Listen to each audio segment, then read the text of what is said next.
गांव की पंचायत आज कुछ अलग ही माहौल में शुरू हुई थी। चौपाल पर प्रधान जी अपनी कुर्सी पर ऐसे बैठे थे जैसे पूरा गांव उन्हीं की जेब में हो। चारों तरफ गांव वाले खड़े थे। कोई फुसफुसा रहा था तो कोई मन ही मन गुस्से में था। मुद्दा वही पुराना था कि गांव का पैसा आखिर जाता कहां है। सचिव फाइल लेकर खड़ा था, लेकिन उसकी आंखों में झिझक साफ दिख रही थी।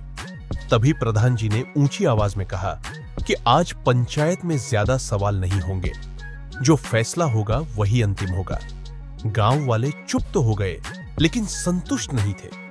तभी भीड़ के पीछे खड़ा एक दुबला पतला गरीब आदमी आगे आया, जिसका नाम रामू था। वही रामू जो कभी नाली साफ करता था, कभी खेतों में मजदूरी करता था।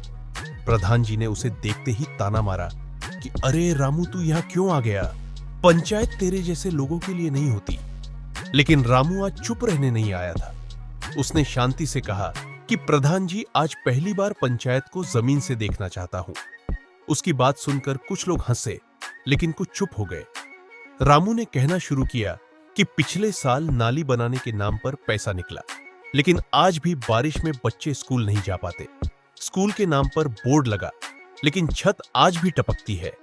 अस्पताल के नाम पर दवाई आई, लेकिन मरीज आज भी शहर भेजे जाते हैं।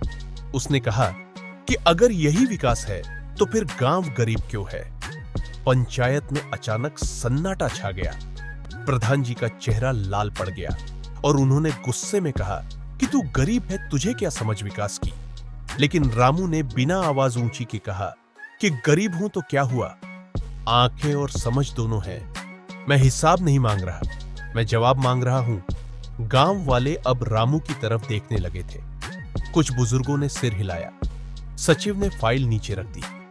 प्रधान जी को पहली बार महसूस हुआ कि कुर्सी पर बैठकर गांव नहीं दिखता, गांव नीचे खड़े लोगों से दिखता है। आखिरकार पंचायत का फैसला बदला। तय हुआ कि पहले जरूरतें पूरी होंगी, दिखावा बाद में होगा। रामू पीछे मुड़कर जाने लगा, लेकिन जाते जाते उसने बस इतना कहा कि पंचायत कुर्सी से नहीं चलती, जमीन से चलती है। और उसी दिन गांव ने समझ लिया कि समझ डिग्री से नहीं, हालात से पैदा होती है।